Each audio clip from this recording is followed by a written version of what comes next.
For us to get the game started, we're in the draft. Butterflies. Blue side, red side, calling it now. By lantern's light. So they're reading it as well. It's taken off the table, but there is the Bruno locked in for Fnatic Onic, and Bruno 93% pickup rate and 55% on the win rate. Honestly, it's been such a heavy hitter, and a lot of teams try and find a way to work through it, right? We've seen the Angie Ling come out. Sometimes it worked in their favor, but other times completely got dominated. I love that gambit. It's either you ban the Celio here, we end up with it, or we take the Bruno. I think that was a good move, a good opening gambit by Fnatic. It might have honestly been better just to do a throwaway ban, leave them both open for Falcon, right? Because I think that was the plan for FNOP. It's like, listen, we're going to force you to ban one of them. We get one of them no matter what. So now, what does FCon respond with? Hey, the Eve is still on the table. Definitely something picked up. The Mathilda is still currently walking the Hilda. Hilda also on the field. Joe. Phobius and Joy.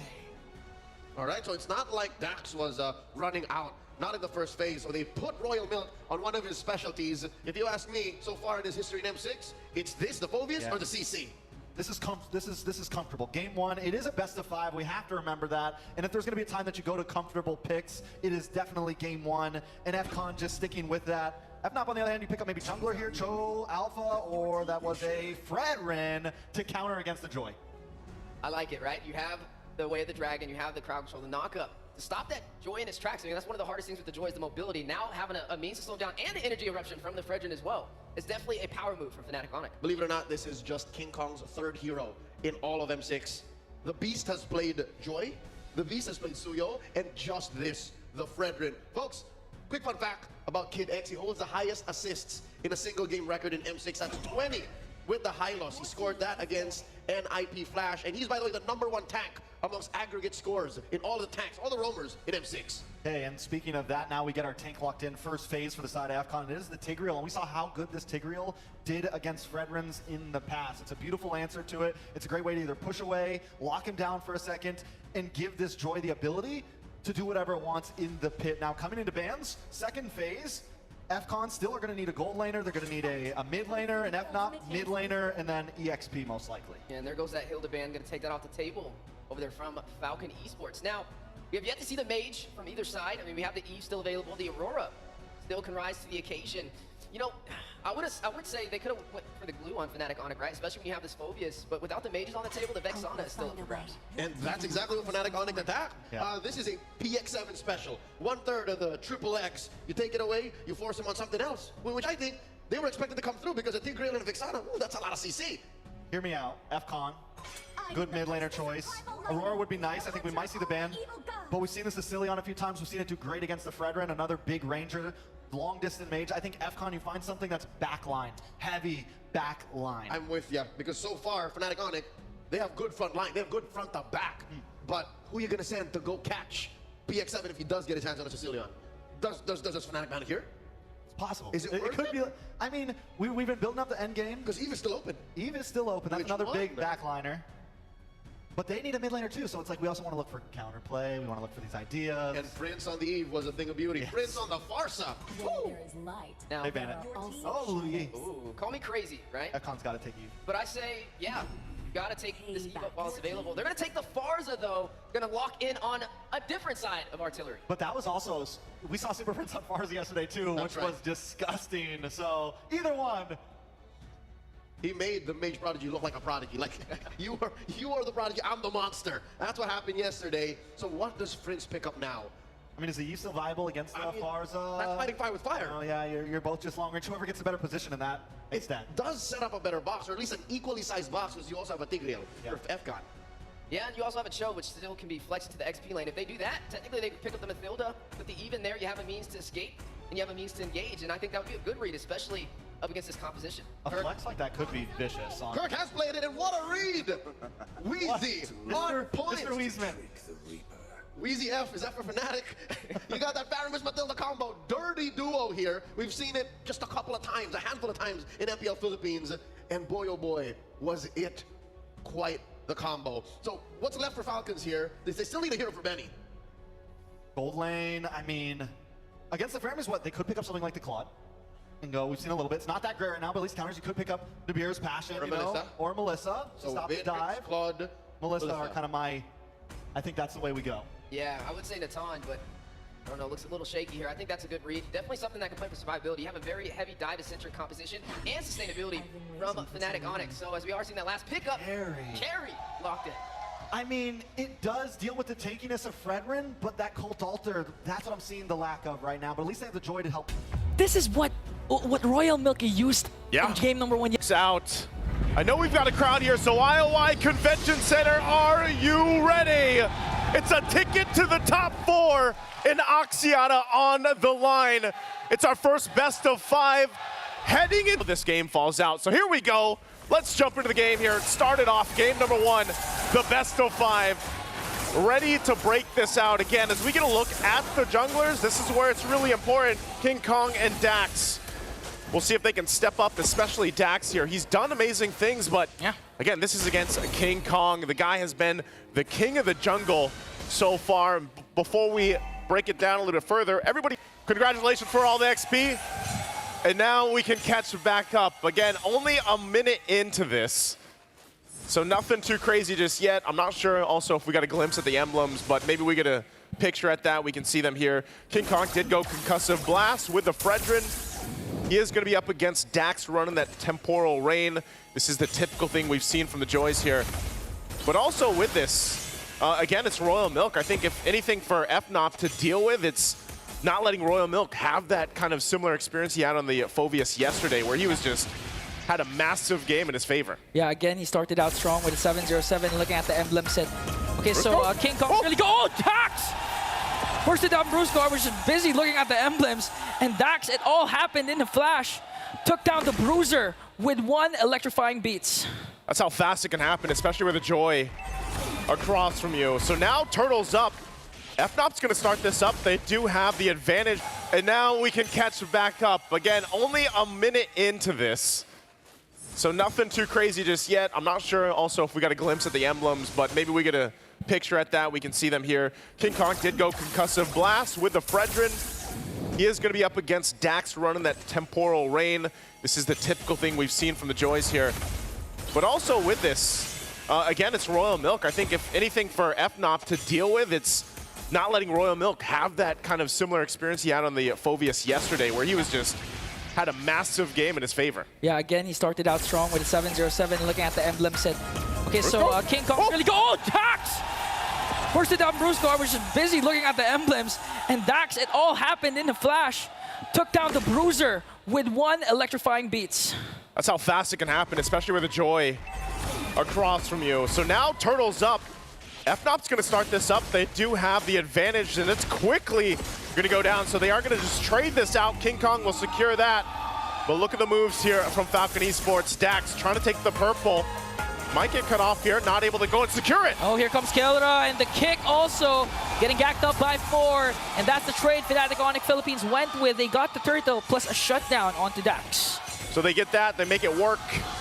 Now possibly looking for more. Royal Milk also here in the mid lane, but holding it down once again. Objective secured for Fnatic, and that's what they're probably going to focus on the most. That's why they also have the Fredrin. And just the amount of pure utility they have, man. That's, I think, one of the biggest obstacles in this game 1 that they have to overcome.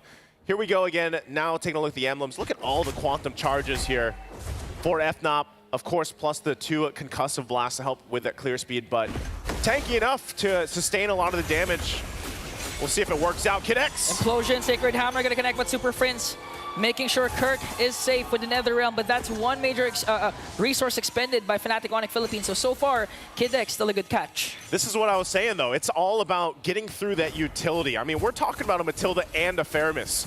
A combination that, you know, you got to have a lot of things to throw at that, just the utility alone to go and overcome it. And then on top of this is withstanding the setups from Kirk. I mean, a lot of times lately we've seen Cho just going in the roam, you know, and playing that. Here we go. This is the aggression we were all talking about Fnatic Onic Philippines zoning out once again. Kid X now going to transition onto the top lane, going to try and get down energy shields, zoning out Benny, but here comes PX7 though with the Wings by Wings. They're going to get some extra gold here for Kelra, working on that turret, nearly half down now. Turtle's going to be up shortly here. So we'll see how they rotate through this. Royal Milk still holding down the bottom side alongside Kirk. they'll go ahead and just duke it out a little bit as the rest of the team gets in position. I'm wondering, does Falcon Esports actually want to contest this, or do they let it go? They might have to rely on Kid X setup potential. He's got the implosion ready as well as the flicker. There they go. Okay, here comes the Shadow Stampede, but Royal Milk goes in with the Infernal Pursuit. Implosion gonna connect, paired up with the Feathered Airstrike, but Super Prince once again with the Nether Realm. That's going in from the back line, but the Electrifying Beast gonna bring down King Kong, but Royal Milk once more gets two, a double with the Infernal Pursuit. No, make it three. Kirk answers with a kick. Kelra gonna feed him off. Double also for Kelra. But Falcon Esports, they won that trade. They got 4 kills plus this turtle. It's looking like Royal Milk again gets the triple kill. All that under the tier 1 turret too. A great fight from Falcon Esports, and that'll also get them a turtle. So they've got that fight in them. And Fnatic Onic now has to adjust from that. You know, it was a great initiation at the start, and they responded well, but then they just get collapsed down, and that's what the Phobius does. Yeah. He allows you to just go ahead and get the airtime with the Infernal Pursuit and just dunk on people, turret or not. And so Kelra nearly getting that tier 1 turret up on the top side. He's going to be fine. Guiding Winds out. Dax will get his first item locked in now. Starlium Scythe. Glowing Wand also for PX7. Some of these first items already coming into play. Okay. Mid lane though. Energy Eruption, gonna try and poke down Kid X, so he doesn't have the health to zone out the members of Fnatic Onic Philippines. And looking at the previous clash, apart from what Royal Milk did, we have to commend again the mid duo of Kid X and PX7, but we have to commend Brusco because he goes in with the Guiding Wind. Woo! And now saves Kelra. That was 2 objectives, resources expended by Falcon Esports. On the other hand, Royal Milk here trying to zone out Super Prince Kirk. Well, we see a kick and it connects. There's the kick. They're going to find the target. Kid X out of the picture. And now their next target is Royal Milk. Super Prince clutch NetherRealm once again to out-sustain the damage of Falcon Esports. And this time, no trade for Falcon. You see the amount of utility that we're talking about. Oh, Benny could be in trouble. Oh, use up the red. He still has the Purify, but here comes our Arcling Eagle bringing King Kong with him. And bang, bang, boom, Benny goes down. Benny nowhere to run. Not going to be able to get away from that. Again, this pressure that is put on with the utility, whether it's a Guiding Wind, whether it's a NetherRealm, it's so much mobility that FNOP wants to play around with, that Falcon Esports is going to have to adjust from it.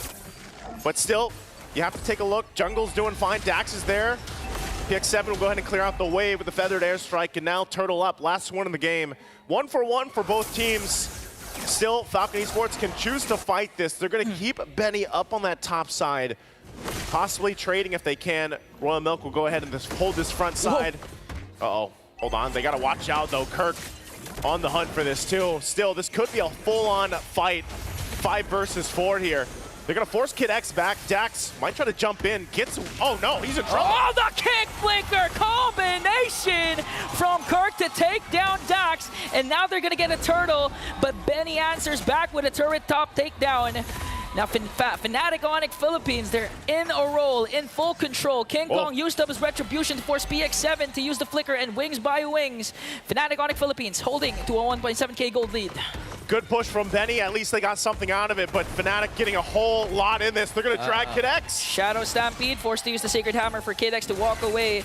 And now the thing is, the thing that's happening right now, Falcon Esports, although they were able to get previous trades during the first 4 or 5 minutes, it wasn't the proper target. I mean, looking at the composition of Fnatic Onic Philippines, they're going to feed all the resources to Kelra because he's going to be the main win condition of Fnatic Onic Philippines. And if you keep him alive, even if Brusco falls down, King Kong falls down, Kirk falls down, it doesn't matter as long as the gold standard is alive for Fnatic Onic. And that's what I'm wondering for Falcon Esports, just with everything that they have available, going against even the 3 Purifies alone, and then we've all seen it before, how Kelra positions himself. The reason why he is called the gold standard is something that they want to be able to go and solve. And looking at the items, you know, they are falling behind in the gold lane here. King Kong, tanky enough, confident enough to go and just fight for this purple buff. Might force out the red trees, goes in. Gonna be fine though, they do kind of disengage, keeping Kid X at bay here. Not sure if Falcon Esports actually wants to take a fight. They're just kind of slowly whittled down. Even with the Ghost Bursters alone, the turret finally falls. Kelra working on it. Now for the tier 2. The focus here, they might force a fight. Kelra, the damage! One more! So Kelra gets a kill onto Benny. The next target is Royal Milk Infernal Pursuit. He's going to bring down one with him, but Kelra says, I'm going to take two and bring them down. Fnatic Onic Philippines transitions to the middle lane. Again, Kelra now under the turret. The tier 2 is in trouble. PX7 is gone. The aggression of the Super family. I mean, all throughout the game, they're grouping up, finding kills. Even if you look at the lineup, Falcon Esports, they have a good counter initiation with KidX with the implosion, but the problem is he's having a hard time sending because Kelra has proper targeting. The main damage dealers of Falcon Esports are falling apart even before KidX has an opportunity to cast his ultimate. My goodness, the amount of damage that Kelra has right now, as we saw just from that glimpse, as Lord is secured now for FNOP. You know, what is he at? Haas Claws, he's got the Berserker's Fury, he's just got the Rose Gold Meteor Dog, he's got, you know, Malefic Gun too. He's got all the space in the world to work with. And so with this, Falcon Esports falling further behind in this game 1, they're gonna have to go ahead and get ready for a defense against this Lord push. You still have that wave pushing up top alongside Kirk into that tier 2 as they get ready. They might have to pull a miracle play out here with Kid X. If they can get things set up, King Kong on this side of the jungle. Okay, Dax still gets his purple buff. And here comes the force. Fnatic Onic Philippines will take down Royal Milk once again. They have a Lord marching in the mid lane. You know, looking at the game, it's not a good game to be a Farser right now because the dive composition of Fnatic Onic Philippines is just too much.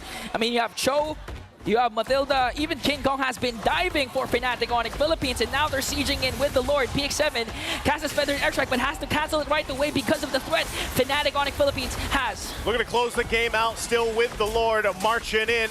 Falcon Esports has to go ahead and defend. They're getting whittled down. They will take care of the Lord, though, so that might be all they get. FNOP still waiting for the rest of the waves to push in. They want the rest of the base turrets, but now in full force, Falcon Esports. Can they hold on to their base? The shields are going to pop. Kelra just taking a couple shots there. Look at the damage on Royal Milk alone. And there they go, still trying to end it here. Oh, the implosion is their last effort, but Super Friends once again save the Super family with the Nether Realm, but here comes the counter attack coming in from Falcon Esports, gonna bring down King Kong. One member down for Fnatic Onic Philippines, but they're gonna transition up top and try to bring down another target. Look at Kelra! Even on the face of 4 members of the Falcons! He's going again! Phased, wants to go for more, gets the double, Kurt gets the kick, feeds Kelra with the triple. Is this gonna be a main? Kelra wins it for Fnatic! The gold standard will go in with a cleanup and a maniac. 11:40 a game for Fnatic Onic Philippines to start the best of 5. Can the Falcons rise higher than this? That is the question, because what a game, what a performance. Ready to lead the way for Fnatic Onic. The gold standard is our MVP for game number 1. Screenshot this. We'll see here in the highlights how Kelra went behind enemy lines, in their face, and around these choke points to be able to kick balls straight into Falcon Esports' face. Something to note, you'll see here the positioning of Brusco constantly being close to the back line so that Kelra would have a pull out. You have Super Friends, who's about in the middle of all that to make sure that there's reliable damage from the Ghost Bursters. Where does this put Kirk and King Kong? I mean, this puts Kirk and King Kong essentially wherever they want to be, but King Kong normally holding front line, looking for angles, looking for those taunts, right? Looking for anything to buy that little bit of time. And look at King Kong here as well, kind of looking for the back, putting pressure, just in case Benny did try to get away there. He was there to catch him. There was zero escape for Benny, even if he gets past Kelra. And then these are the big mistakes we start seeing from Royal Milk, going a little overextended. And towards the end here, Kelra just consistently holding the front. Brusco never even engages. See, that's the challenge, though, when you run the Phobias, right? As soon as you go with the Infernal Pursuit, you're in the middle of the battle. You're in the no thick way of it. out. Yeah, you're in the thick of it. And when there's that much sustainability that you have to go against, it's very hard to deal the damage necessary to get to the back line, to get to